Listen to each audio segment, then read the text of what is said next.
தமிழ்நாடு தொடக்க கல்வி ஆசிரியர் இயக்கங்களின் கூட்டு நடவடிக்கை குழுவின் சார்பில் அரசாணை 243 ரத்து செய்ய வலியுறுத்தி மற்றும் பல்வேறு கோரிக்கைகளையும் நிறைவேற்ற வலியுறுத்தி தமிழ்நாடு முழுவதும் இன்று அனைத்து மாவட்ட தலைநகர்களிலும் மாபெரும் உண்ணாவிரதம் நடைபெற்று கொண்டிருக்கிறது.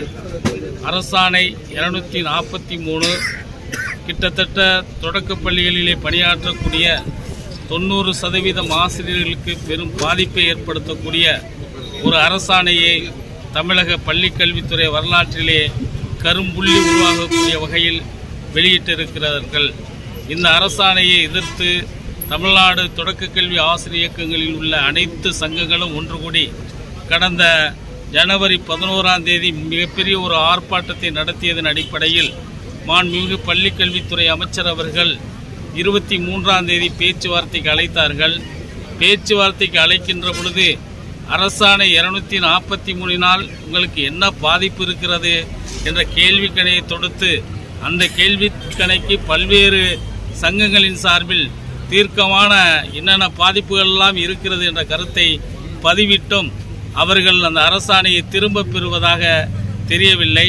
ஆகவே இன்றைய தினம் அந்த அரசாணையை திரும்ப பெறுகின்ற வரையில், அதை ரத்து செய்கின்ற வரையில் தமிழ்நாட்டில் உள்ள தொடக்க கல்வி ஆசிரியர் இயக்கங்கள் எல்லாம் தொடர்ந்து போராடுவது என்று முடிவெடுக்கப்பட்டு அதன் அடிப்படையில் இன்றைய தினம் தமிழ்நாட்டில் அனைத்து மாவட்ட தலைநகர்களிலும் மாபெரும் உண்ணாவிரதம் இருந்து கொண்டிருக்கிறோம். தேர்தல் நேரத்தின் பொழுது சொன்ன அனைத்து வாக்குறுதிகளையும் உடனடியாக நிறைவேற்ற வேண்டும். ஆசிரியருடைய ஊதிய பிரச்சனைகள், ஆசிரியர்களுக்கு ஏற்பட்டுள்ள பணி சார்ந்த எமிஸ் வலைதளங்களினால் பல்வேறு பிரச்சனைகள், அதேபோன்று ஊக்க ஊதிய உயர்வு வழங்காமல் ஒன்றிய அரசை பின்பற்றி லம்ச அமௌண்ட் வழங்கக்கூடிய ஒரு நிலையெல்லாம் மாற்றம் செய்து தர வேண்டும். இன்னும் ஒருபடி சொல்ல வேண்டும் என்றால் வாழ்வாதாரமாக இருக்கக்கூடிய சிபிஎஸ் திட்டத்தை ரத்து செய்து பழைய ஓய்வூதியம் தருவேன் என்று தேர்தல் வாக்குறுதியில் 309வது வாக்குறுதியாக முதலமைச்சர் அவர்கள் அறிவித்திருக்கிறார்கள். அந்த 309வது வாக்குறுதி அறிவித்து 3 ஆண்டுகள் ஆகியும் இன்னும் நிறைவேற்றப்படாமல் இருக்கிறது. சமீபத்தில் கர்நாடக மாநிலத்தினுடைய மாநில தேர்தல் நடக்கின்ற பொழுது அந்த மாநிலத்தினுடைய முதல்வராக இருக்கக்கூடிய சீதாராமையா அவர்கள் சிபிஎஸ் திட்டத்தை ரத்து செய்து பழைய ஓய்வூதியத்தை 2 தினங்களுக்கு முன்பு அரசாணையாக வெளியிட்டிருக்கிறார்கள்.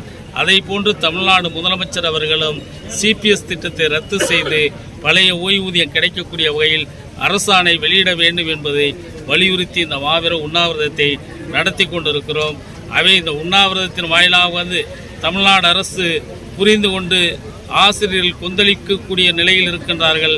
அவருடைய கொந்தளிப்பை தீர்க்க வேண்டும் என்ற எண்ணத்தின் அடிப்படையில் உடனடியாக அனைத்து கோரிக்கைகளையும் நிறைவேற்றி தர வேண்டும் என்று இந்த நேரத்திலே கேட்டுக்கொள்கின்றேன்.